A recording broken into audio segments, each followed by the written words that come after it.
All right, it's countdown to the final of the Europa League, which takes center stage tonight in Spain, in the city of Bilbao. It's Tottenham up against the Red Devils of Manchester United. And it's going to be awesome seeing Ange Postecoglou taking on Ruben Amorim, who has had a topsy-turvy season at the Premier League. And what more can you say when the two most the most poor sides, as far as the top sides in England is concerned, in the Premier League, making it to the final of the Europa League? What more can you say about the competition? On that note, I say welcome to Locker Room on Voice of the People TV. It is your host today, Jerry Arpelia is my name, reporting for football duties. I'm not alone in the studio. Kechukwu makes a return, and of course, he's sitting on the red side of Manchester. Don't mind the jersey. I'm not a United fan, because this is the jersey for the Denmark official side, of course.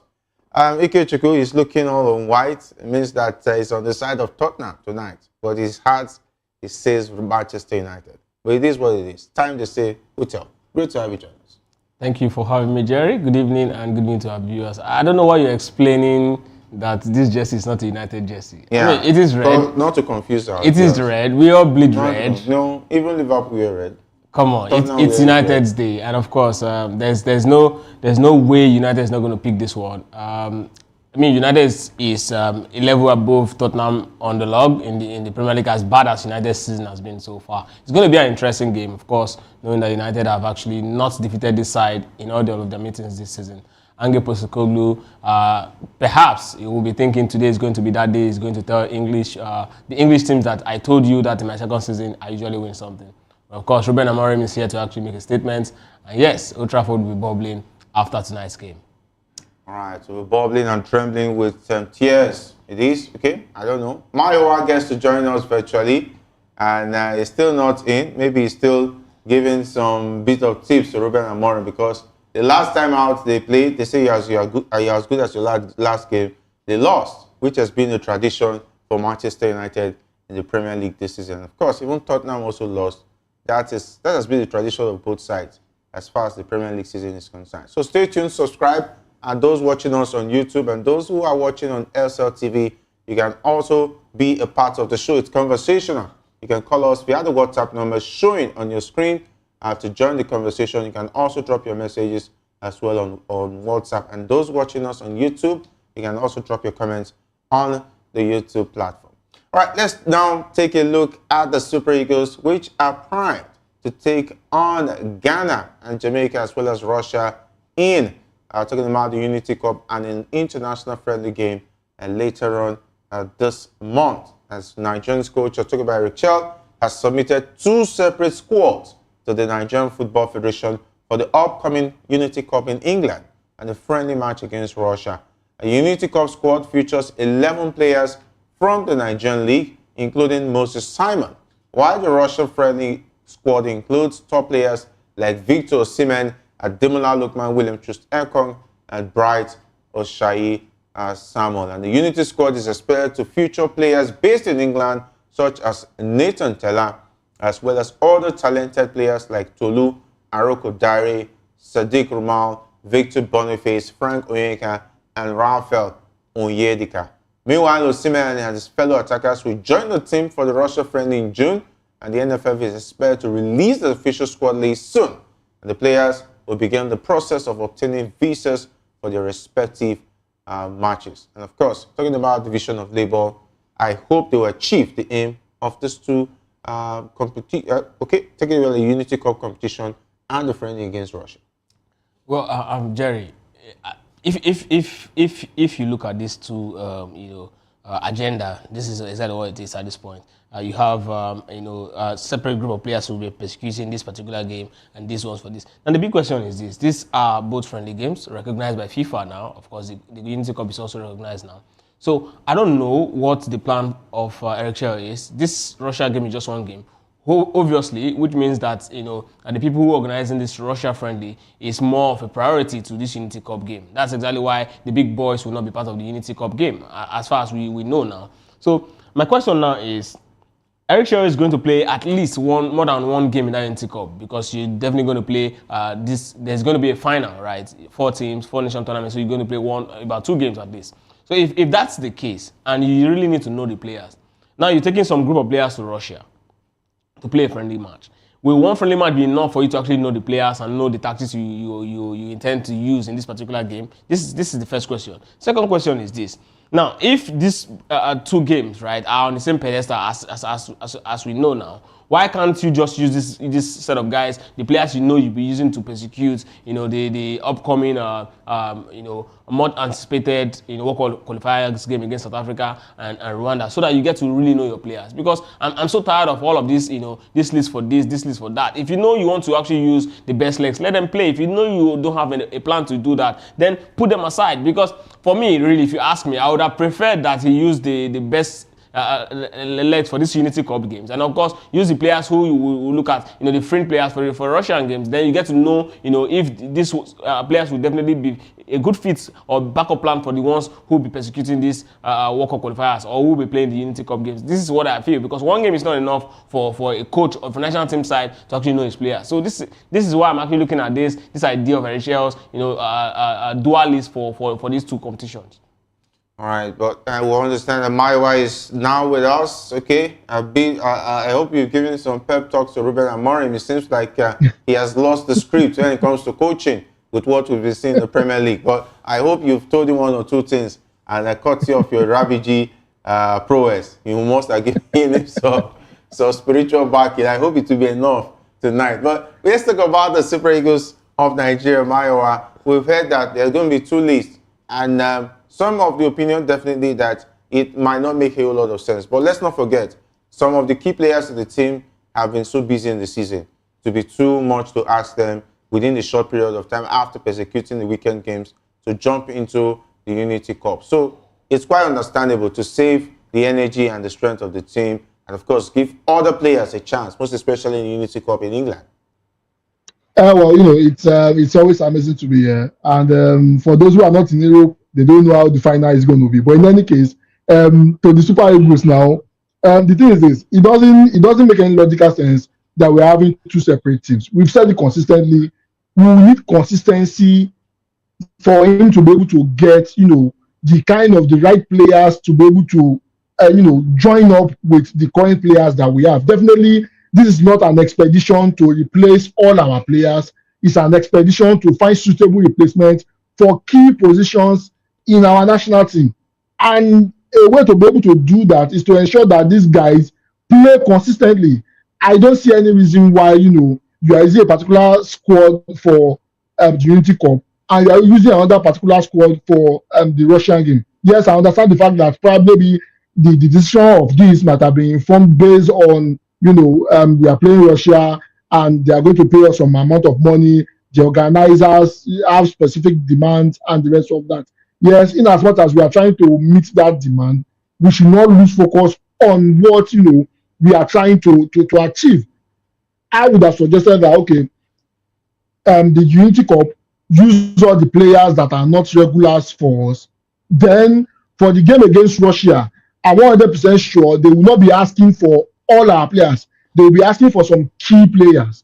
Pick those key players, make them part of the team. Maybe you give them a 15, 20 minutes run. Then the bulk of that particular team will come from the team that prosecuted the match, the Unity Cup game. That's how we'll be able to build consistency and be able to figure out a suitable replacement for the key positions in the national team that we have been lacking. I think if we go this route, I think it's going to make a lot of sense rather than having 2 separate lists for this friendly games, because at the end of the day, it will not have enough game to be able to test the players enough to be able to see if they'll be able to fit into the team or not. And remember, after this particular game, the next couple of games we will play will be very, very vital. Games where you cannot make mistake and you cannot second guess yourself.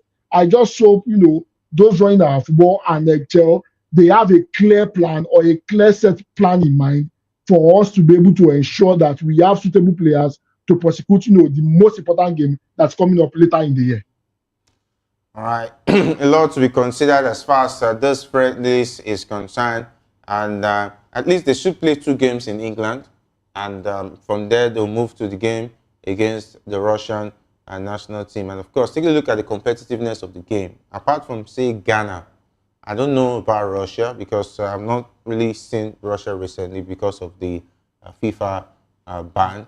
Of course, that Russia friendly is not guaranteed by FIFA. It's only the Unity Cup games that's against Ghana, Trinidad and Tobago, or Jamaica. And depends on who makes it to the final. And I hope the Super Eagles makes it to the final. That means they get to play 2 games and, of course, see them play as much as 3 games eventually. But as the case is, if, for instance, there's a first team that plays the first 2 games and we are seeing something else in the game against Russia, would the purpose of all of this friendly be defeated? Or would it give him more opportunity to see more players from the first 2 games and decide who will eventually make the game against Russia? And maybe overall, when he eventually plays the World Cup qualifiers, he will have a very good squad. Now, let's look at it from, a non-sporting angle, right? Now, let's look at us building a business plan. Let's look at us building a project over years. And there's always goals for a project you want to be. There's always milestone you want to actually achieve at every point in time. If the goal for this particular job Chelle'S got, or this particular friendly games, that is about playing, is to actually, get to know his players, then of course he's going to be looking at the pool of the players he's got, and then know that, okay, of course in a friendly game you can actually have, more than the required number of substitution you get for a competitive game. So that means you have the opportunity to actually have a lot of players play in this sort of games. Now, if the goal is actually to just see players, then of course he should go for the number of players he wants to see. If the goal is to actually build his tactics and get to actually know the players actually fit the kind of pattern he wants to play, then of course he should actually look at his first team, because there's actually no time after this friendlies. We don't have another games before those very important game comes up. So these are the things he should actually factor in before we can actually make the right call or right judgment as regards this whole thing concerning the number of players that is being invited into the camp. Now, for me, right, this is what I expect to do. We are not in a good position as we speak in the World Cup qualifiers. Now, the team that is most the most competitive team in that particular group that we are in South Africa, they have the best structure at place. They're in a very good position. Hopefully, FIFA is going to actually deduct their points, so that gives us a very good opportunity to actually catch them if we beat them. Now you have these games at hand. Now you want to actually play a team that is well oiled over the years. We saw how they actually gave us a good run of our money in just concluded AFCON in that very close, high tense semi-final game. We played against them. Now we are going to actually play against them again this time around. We've seen that they've actually grown as a team. Topping our, being in a very comfortable position in our group, we are very far behind. Now we're actually looking at catching them. What we need to do at this point, we've never been short of the quality over the years. So what we need to do is to actually build a team. Now we need to actually, how do we build a team? Is to actually build synergy. How do you build synergy? Is to actually play together over time, right? Now we have a manager who is actually new. Now, how do you even start to build this synergy if you bring in this player today and then bring in that player tomorrow? This is where I have problem with all of this sort of arrangement. If for me, this is what I expect Chelle'S to do. I don't mind you actually going to these particular games with all of the players you intend to actually play in this particular thing. Yes, people might be saying, yeah, the season is over, these players need rest. But trust me, if the likes of Osimhen, Ademola Lookman's club side will be actually going for the Club World Cup, nobody will be thinking about them having a rest. This is their job. This is what they signed up for. So if they must actually play for their nation at this point, then let them actually come out and do it. It's just 2 games, and then they go back to whatever it is they are doing, hoping waiting for the most anticipated World Cup qualifying game. So that excuse of the season is already ended, let them have a rest. This is not the time for it. The house is on fire, and this is not the time to start chasing mouse. All right, it's not the time to start chasing a mouse. And there's a lot they say. There's many ways to kill a rat without shedding blood. I hope Chelle'S has that adage in his talking about his vocabulary or his line of thought, because you have to consider a lot of options. And I mean, apart from maybe there are very few national teams that have opportunity to pick lots of talent. Imagine even South Africa has the number of talents we have. Tunisia and co. They would have smoked and us. Egypt. All those countries. They would have smoked Imagine us. they have the talent Nigeria has. It's just that, I don't know, administrative issues that has to do with the fact that we're not, even, imagine countries like that even have the kind of resources, financially, as rich as Nigeria and has the talent. It's just leadership.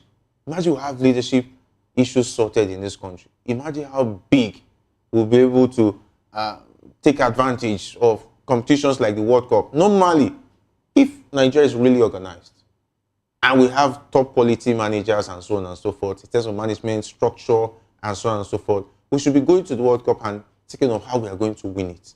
But unfortunately, that's not the case, Maiwa.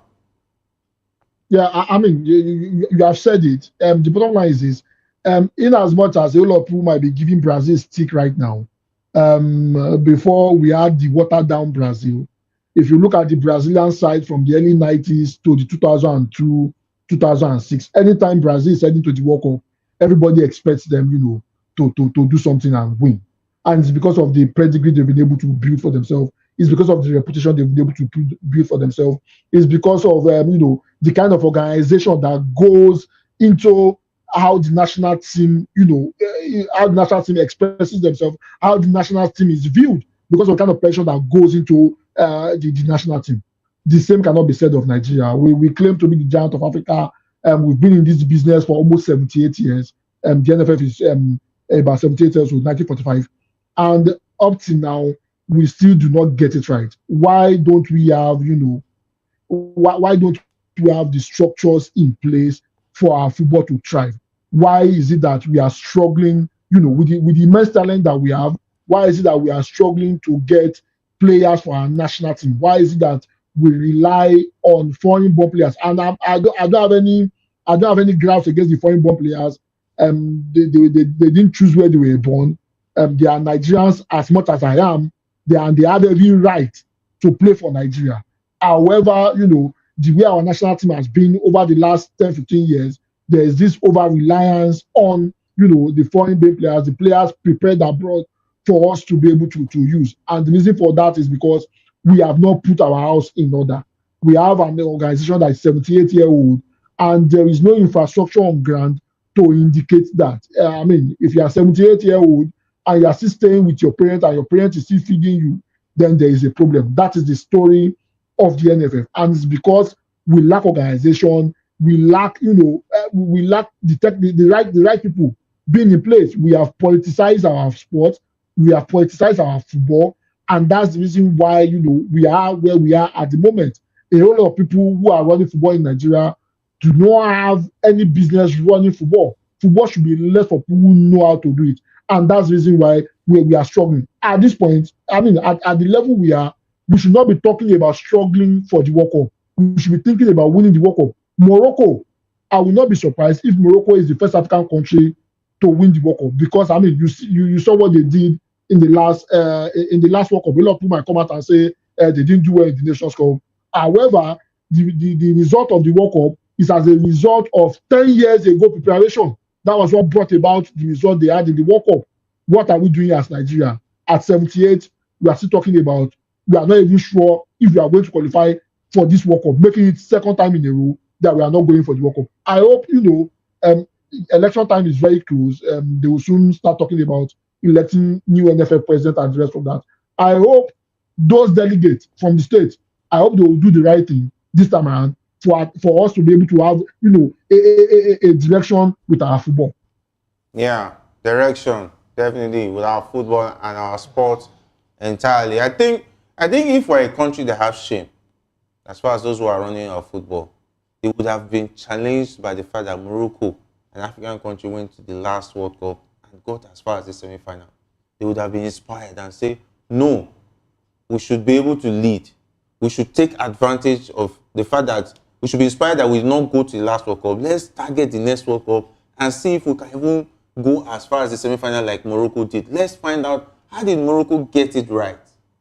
Is it that Morocco has better talent than the Super Eagles? Definitely not. They don't have better talent than the Super Eagles. If we head-to-head, if we play Morocco today, we have every big chance of beating them. But Morocco went as far as the semi-final of the World Cup, which has never been done by an African team. But still yet, we are still pushing around even getting a coach to tinker the Super Eagles. It's funny. It's funny but not funny. Anyway, Nigeria's coach Eric Chell plans to experiment new positions for some players in the upcoming Unity Cup tournament in England. And Chell, a proponent of the diamond formation, wants to find the right balance and execute his ideas on the pitch. He will have the chance to test his strategies during the tournament, particularly in the matches against Ghana and either Jamaica or Trinidad and Tobago. I don't know how he's going to be successful with this, because we hear that he's impressed with the likes of Crisantos Uche, who has been playing as a forward this season. Okay, taking a look at the diamond formation. For every team, they always have their strengths. Nigeria has a strength of playing a 4-3-3. Now, or a 4-4-2. He wants to play a diamond formation with the talent we have. You know, I want to make an example of Liverpool, for instance. When they wanted to make a new manager to succeed Jurgen Klopp, they look for a manager that has similar style, that can even improve on it. When Arsenal, Arsene Wenger wanted to leave, they look for another manager that can play the attack football. Same with Barcelona and so. If Eric Chell is going to introduce the diamond formation, is that not going to distort what we're used to, talking about our players? Are we sure it's going to succeed? See, Jerry, succession plan. Yeah. That's what makes, you know, great teams, great organization. That's what separates, you know, people who are actually project-centered from people who are actually me-centered. I mean, you want to succeed, you want your name to be, you know, written in gold when you leave office. This is exactly what Nigerian politicians do. A new government come into office, the project that is left undone, it brings it down, starts, you know, and then in the next 4 years struggle to actually even complete one project, you know, or maybe somewhere in the middle, just go get one white elephant project and just dump it somewhere and then put his name there again, and that person comes between 16 to 24 years, you see nothing to show, but then you go back history and see they've had successive government coming, and then there's actually nothing. Rome, they say, was not built in a day. It simply means that over the years, people come and build on that same, you know, plan. Now, Shell is actually running Nigerian football at this point as the coach of the Super Eagles. You coming in, there's a plan. I'm not going to force Shell, because I mean, he didn't appear on the job himself, right? They decided to actually give him the job, so he's here already. Now, let's look at the quality of players we have. Yes, of course, the 4-4-2 formation for the Super Eagles at this point is most likely not going to be feasible. Alex Iwobi has not really shown, you know, a lot of, ingenuity as regards creativity in the middle of the park, you know, to be overly relied upon. And of course, Wilfred Ndidi has shown, you know, a little bit of a weakness. He's been a little sluggish, you know, tracking back, and of course, winning balls and distribution. He's really not been at the top of his game. So playing the both of them as, you know, two central midfielders to run the show in the middle of the park has really not been feasible. So now let's look at why he's actually bringing, you know, the likes of Crisantos Uche, who he believes can actually run the show in the middle. I really don't have problem with him coming, but the question is, if Eric Chell succeeds in 4 years, and then we bring another manager, like you said, right? It's obviously going to distort the chemistry of the team, because these players are actually used to play a certain way for the Super Eagles. And I don't know, moving 3 steps forward and 5 steps backward has always been, you know, perhaps the way we actually do things in this part of the world. I don't know who is going to actually, you know, stop all of this, but so what's not the job of the technical director of the Super Eagles? I think the job of the idea of I think this whole technical director thing is just a name. It's just a portfolio. It has no official. No, there's actually nothing. There's nothing. I mean, if you cannot tell Eric Chell, no, this is how we want you to play. See, Jerry, if the role is very active, you see it, because some of these things will not even come out. This is how the Super Eagles play. This is how we built a legacy over the years. When Westerhoff left, the likes of Bonfrey Joe and co that actually took a Bora and co played similar way, and that's why we're complaining when the likes of Betty Vogt came in, because this is not the way the Super Eagles play. We started complaining. Yes, started lagging behind. Exactly. If you look at that team that got to the Olympics final, and that team that also got to 2005 final under Siasa, you will know that's the typical Super Nigerian way of playing. We play with the wing, and we have players in the midfield that actually run, win the ball, and then spread it to the flank. That's how we play naturally. So if you feel that Iwobi and this guy is really not doing the job, Just replace them and bring people who's got the leg to do the job. That was why I was quite excited when I saw Ojo Aribo, because I knew that he's got the quality to actually make, win a lot of balls in the midfield. And I mean, as a midfielder, what's your job? Win the ball and then spread it to the flank. Let the guys actually, run the show, push opposition defense. The more the Super Eagles attack teams, it's going to be difficult for us to actually, be exposed, defensively. And the best form of defense is attack. Exactly. So why Erisha decided to actually go diamond, I don't know if they've actually changed the blueprint. If they've changed the blueprint of how they want Super Eagles to play, or all of our national team, because the way Super Eagles plays is the same way the Flying Eagles play, the way the Flying Eagles play, same way the female football play. As it's supposed to be. It's as it's supposed to be across the world. So if you are changing the way the male national team is playing, what exactly is the message you're sending to the female national team? Maiwa, talking about confusion, and Fela had a song. He said, "Dead body get accidents, double wahala for the dead body and the owner of the dead body." So what is now the situation? What's the way forward? Because now we are talking about Crisantus Uche, who has not been part of the team entirely. You're going to bring him in and start a new formation. Where are we heading to? Well, the thing is this. I don't have any issue with him experimenting. I think if you look at how we have played so far, we've consistently said it that our midfield is not giving. How many times do we control the ball in terms of holding the ball enough that we stab the opposition the ball? How many times? If you watch our game against Zimbabwe, that did not happen a whole lot of time. So I mean, it shows that the midfield is defective, and we have clearly stated it. Yes, in as much as Iwobi gets a whole lot of stick, I think the way he's been deployed in Nigeria affects his productivity. If you look at Iwobi with Fulham, the way he's been deployed, fits his style of play. And I don't think we have people that can support him to be able to achieve that. So Iwobi might not be a perfect fit for Nigeria. However, if Eritel wants to go the diamond way or whatever it is that he wants to do, I'm not against that. He has his own style of play, and he has seen that our current formation is not really working based on the kind of players we have. This is the avenue for him to be able to do it.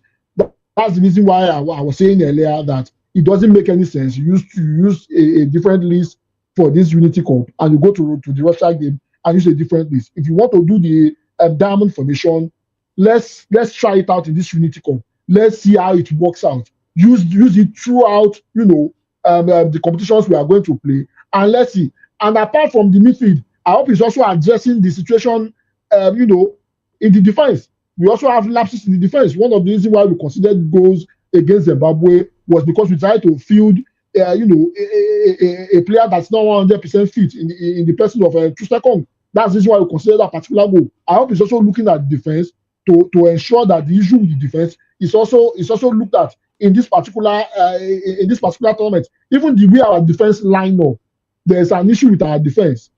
The reason is this: we have defenders that are not very pacey. They can't run. When you are not very pacey, what do? You keep a high line. Does our defenders understand how to keep a high line such that it helps you from running?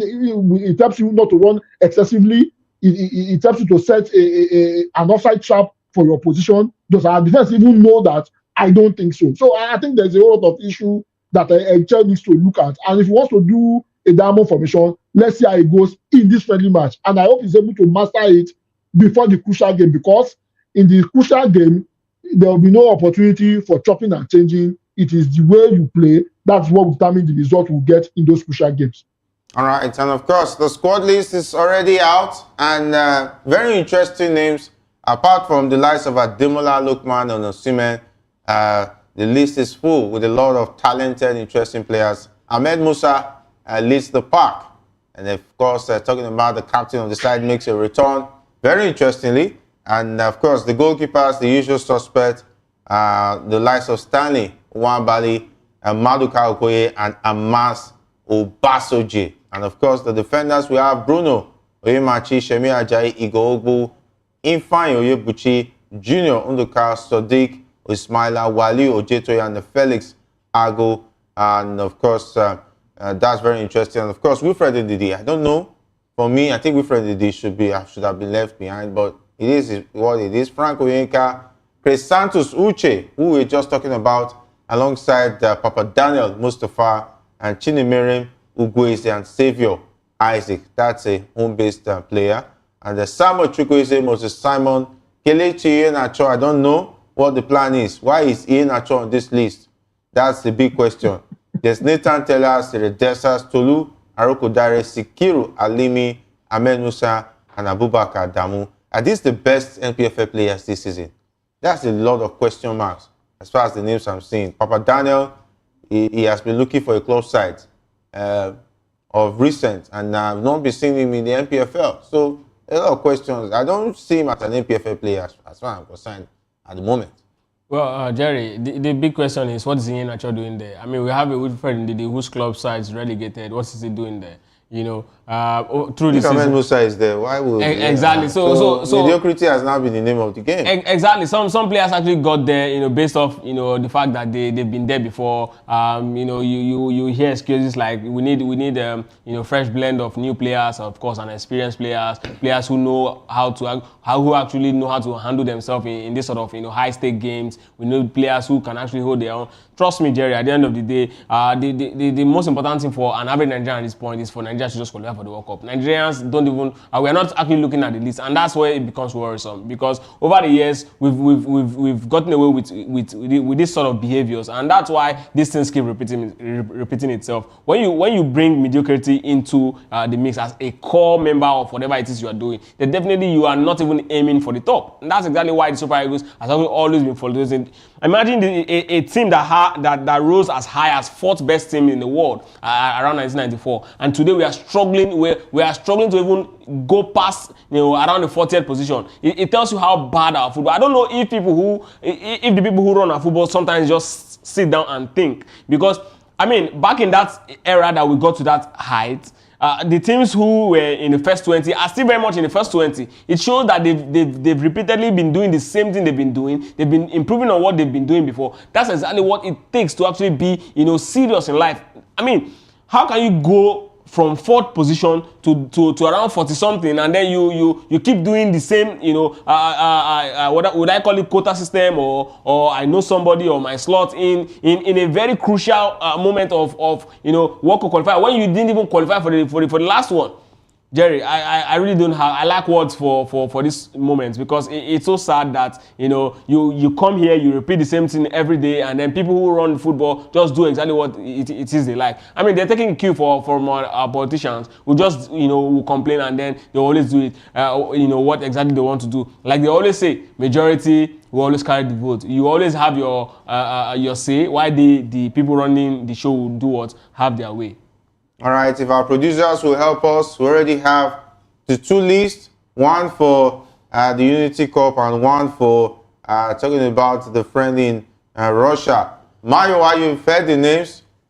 We've heard about Ahmed Musa is your captain, and there's also Kelechi Iheanacho, which I don't know. Iheanacho means what are you looking for? Iheanacho. What I have been looking for. What I have been looking for. Is this what we have been looking for? Mayo, please explain. Well, the thing is this, and this is one of the reasons why I had issues with Chell when they wanted to appoint him. Eric Chell sees the Nigerian job as a step up. I can bet with you, this particular list, some of the names on this particular list were shoved down his throat, and he does not have, you know, a say to say, no, this is not what I want. And that's the reason why we have an Ahmed Musa on that particular list, a Kelechi Iheanacho, who has been struggling for form on that particular list, and the Wilfred Ndidi, you know, who has also been struggling. His team just got relegated, and even in the relegated side, he was not even playing regularly. And these are the names that we are showing. However, we cannot say much as regards Iheanacho and Ndidi. The reason is this: at least they've been part of the national team in the last 1 year. What about Ahmed Musa, who has not been part of the national team for almost 2 years now? The last Nations Cup he just went there as a spectator, and you know, he did not play a single game, and yet they took that position away from somebody who is playing regularly. We have said it consistently, politicians, we need to take their hands off football. We need people who actually know how to run football for us to be able to succeed. Politics is affecting our football. I don't understand the reason why an Ahmed Musa a Kelechi Iheanacho, and a Wilfred Ndidi at the moment are part of the national team. It doesn't make any logical sense. What happened to players from Remo Stars, the guys that just won the league? What happened to players from Ikorodu City? What happened to players from Rivers United? What happened to those players? We have first, second, third, and fourth in the Nigerian league. What happened to players from those places? Why are you bringing in an Ahmed Musa, a Kelechi Iheanacho, and a Wilfred Ndidi whose form has not been great? What happens to that? See, to be honest with you, I can bet you this list is not 100% a Chelle's list, and that's the reason why a whole lot of them decided to settle for a Chelsea.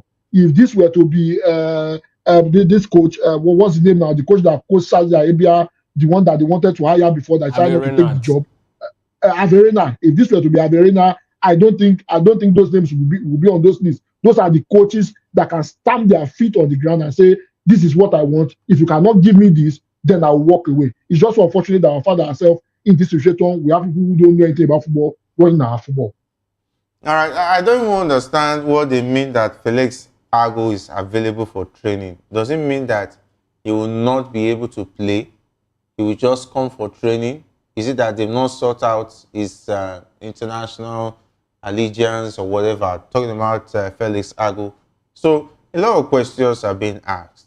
And we've seen Igor Ogbo return, Semi Ajayi. I think I'm glad that Semi Ajayi is back in the team. It means that we'll not be seeing Calvin Bassey. What about the fact that players who are based in England should be persecuting the Unity Cup? So that means we're not going to be seeing Alex Iwobi as well as Calvin Bassey. Is it that they're going to be busy with their club sides until that period and they're going to be in England? And what is the likes of Iheanacho doing on that list? Is it that we are scarce for talent? And Ahmed Musa, is it that there's scarcity of talented players? That's a big question. So what's now the purpose of the Unity Cup? Yeah, we have other players in the mix. So are we satisfied that we're going to get anything out of this friendly? Jerry, see, I think for the people running the football, or Nigeria's football, they understand one thing, that this Unity Cup is not about winning. I give them that. That is for me also. Be about winning. It's also not about winning. Yeah. But one thing they failed to do, is that they've also failed to realize that this is the time to actually really prepare your team for the crucial games ahead. Now, how do you prepare your team for the crucial games ahead? When last did Ahmed Musa put on the jersey of the Super Eagles? He was at the Nations Cup. He didn't get many minutes. We got to the finals. So it showed that Ahmed Musa's presence is obviously not needed. He's playing for Kano Pillars. What position did Kano Pillars finish? I mean, we can as well call him Brown there from Eimba. Yes. Yes, because of course they don't finish ahead of Kano Pillars. Because I mean, I don't understand why because he doesn't have somebody who says his slot. So this sort of conversation, right, is where you understand that people managing our football really don't care. It's all about the vote from FIFA, the money that comes in, the budget from the government of the day that goes into football. That's why over the years you don't see any proper football structure, infrastructure or plans. All you see is the man comes into office, gets his ball, they attend, they look for a way to qualify the Flamingos or the Super Eagles to tournaments, and then hope that they go as far as the semi-finals or the finals in there, because for every qualification round, of course, there's money that's attached to it. So that's exactly why they're actually looking at qualifying for major tournaments. Apart from that, if there's no money attached to it, if you just pride, these guys will not even care if you qualify or not. So it says a lot about the idea or the vision of people who run football. I mean, we can say it anyhow we like. We can toss it. We can try to deceive ourselves. But the truth is that a blind man can actually not lead a nation of people who have actually, even if it's just one eye. All right, and the interesting part is that Ademola Lookman and Victor Osimhen are not in any of the list. That means they've been excused from all of the friendly games, both the ones in England and the one in Russia. Ahmed Musa is part of the Unity Cup, but he's not part of the Russian friendly. And of course, very interesting. And Wilfred Ndidi is going to be everywhere. Maybe he's going to captain the second the game against Russia. So it is what it is. Only 2 goalkeepers for the Russian game, meaning that Stanley Nwabali will be excused from the Russian game. We're going to be having Maduka Okoye, who will likely start in the Russian game. So it looks like division of labor. And William Ekong is going to be available for the Russian game, but not for the Unity Cup. So just get it right there, talking about our viewers. So if you do not see some of the players who played the Unity Cup game in the Russian friendly, that tells you that they've done division of labor, they've done calculation. The players have picked the games they will be available for. That means, I don't know, does it mean that Eric Chell does not have a say? That means the players will be picking the ones they will be available for. Then what is now the essence of these games? The time, they say, will tell. Well, let's talk about the big one tonight. It's Manchester United up against the Tottenham side from London, coached by Ange Postecoglou, who says that every second season, they always win something. Is this the season they are going to conquer Europe at the lesser league as far as the champions of Europe is concerned at the Europa stage? It's going to be up against all odds for both sides who have been woeful this season in the Premier League. It's going to be happening in Bilbao, the city of Bilbao out there in Spain. It's a beautiful city. We've heard that the Tottenham Man United fans have gone, they've gone haywire. They started attacking themselves with chairs. I hope it will not be the same when they get to the stadium eventually. These 2 teams are not traditional rivals in England. So it's supposed to be friendly, but I'm surprised the English fans, they always find a way to, at least when they started taking a lot of bottles, they'll throw all decency out of the window. Well, I mean, it's a case of a team who is a perennial failure. Talking about Tottenham, you know, when last did they actually lift a spoon? It tells you how this one is very much important to them. And of course, United, who, you know, is trying to actually rebuild a team, they need this sort of trophy to actually gain back confidence and trust the manager, trust the process, so that the fans will really look at them and say, okay, yes, because Manchester United is a traditional Champions League side. So it's going to be a game of, you know, who wants it most. And if you look at, you know, their history, you want to look at Tottenham as, you know, the hungrier of the both sides. I know a manager who has, you know, claimed that he always wins something in the second season. And then Ruben Amorim, who was actually doing very well with Sporting, joined United, and he will be fancying his chance. Okay, this is an opportunity to actually, you know, come into United my first season, actually, you know, take United to the Champions League, and of course win, you know, Europe second biggest championship in terms of football. So it's a lot at stake. But then, I mean, you can actually not control people. This is exactly what we were talking about in Nigerian League. It's not like fans will not go haywire. It's not like, you know, violence will not happen. But how do you actually manage it? What level of, you know, punishment do you actually give after, you know, such things happen? This is exactly what leaves the mark for people or fans who actually want to go into such behavior next time. People cannot be, you know, controlled entirely. So this sort of reaction is actually quite expected. And then it's a game of, you know, United fans will also be looking at these guys as, you know, these guys have actually gotten the better of us all through this season. This is an opportunity for us to actually, you know, get the best of them. So it's going to be a very big one. And of course, United, many of the players are coming back from injury. You know, the defense line is a bit more stable compared to what it was like a few weeks back because of the injuries they actually suffered. Of course, I'm looking at United actually, you know, nicking this one so that Postecoglou's you know, second season's magic will put to bed. But then, Jerry, I know you are not going to support me on this one, but it doesn't change anything. I'm going to come here tomorrow and say... Someone saying, Lyrica, you have made a good MC because maybe they would have taken you there. Why you should employ him as the Man United MC official? Because it's 2 hours, 14 minutes and 44 seconds. Okay, it's now 42 seconds to that game, and even 39 seconds before I hand the baton to Maiwa, and it's 35 seconds, 2 hours, 14 minutes to that game. Well, the thing is this, you said something earlier, you said lesser competition. Should I remind you, 2 years ago, you were in that same competition. We didn't want to win it. We didn't want to win and it. You said on this show, you are in quadruple and you ended up not winning anything that season. Yes, So, because we want to soil our reputation. We don't want to soil our reputation by winning Europa League. Bring the Champions League, I will show you. What happened? You top the group and what happened? We won six. We are good. Okay, you don't want to win again. We are good for now. You don't want to. Madrid has 16. For this season, we are good. Yeah, we are still coming. And you are saying you are good. It's only Madrid that is above us in the Champions League. So I'm good. If Madrid is above me, I'm good. Yes, I'm good. So, but Madrid has 15 and they are not good. But you have just 6. You say you are good. That's why Madrid is not winning this season. That Madrid is out. They gave it to Arsenal to at least test what it looks like to be in the semi-final. So calm down. Jerry, we are in Europe. You are not. So you have to just give us that kudos. We are in Europe. Whether it's lesser Europe or bigger Europe, small Europe, we are there. We are there. We are in Europe. And the thing is this: if we win, and we are going to win, what should we play in the Champions League next season? And that means your season is not better than ours. Why? Than ours. We both won major tournaments. Why? And we both got Champions League. Major tournament. Yes.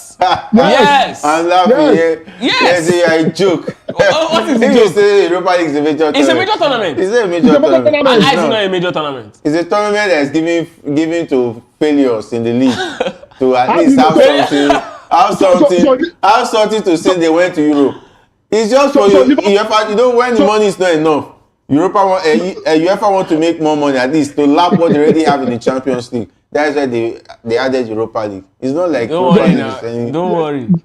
Jerry, by your own admission now, last season when Jurgen Klopp was there, Liverpool was a failure for playing in the Europa League. Yes, it was a failure for playing Europa League. Okay. Yes. Okay. If you say because they didn't do well that season, they had to play Europa League as a compensation.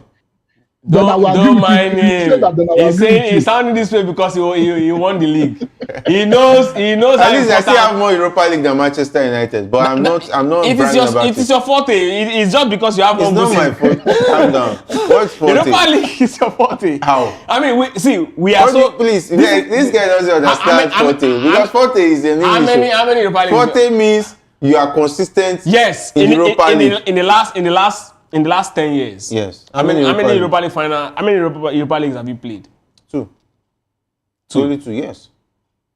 There are 2 Europa League. Okay, lost to final club and the one that club went to the final. Those are the only 2 Europa League. Two, yes. Right. In the last 10 years. Yes. So Manchester United in the last 10 years. This I think before this decade, how many Europa League have you played?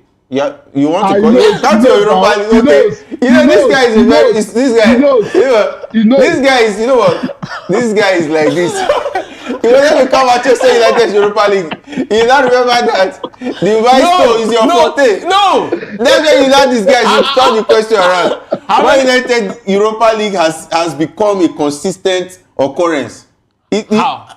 In Mourinho's time, you still play only Europa one. League. We won Europa League only one. Since after then, you know Ole Gunnar Solskjaer still play Europa League. True of us. No, from Champions League he went to Europa. Not like you qualify for Europa. But I think no, it's not the same. For you, it's your trademark. See this guy, oh my God, this is the king of mischief. All right, we'll have to wrap it up. I wish all the Tottenham fans all the best all around the world. It's your day. Definitely win something for Ange Postecoglou. He has done really well. And he has suffered a lot. And he should win the Europa League. All right. Mario, all the best. All not the best anyway for Ikechukwu and you tonight. well, in any case, I think we are going to win the Europa League. And we'll be competing in the Champions League between us. I hope you congratulate us now. It's more than a month. You have not congratulated us for getting to the final. All right. Not all the best anyway. Big thanks to the guys behind the scene who have made the show great. And of course, up next is Political Lens with Chukwuma Okoro. My name is Jerry. I'll play. Since stay safe, and if not doing anything at all, do it the sports way.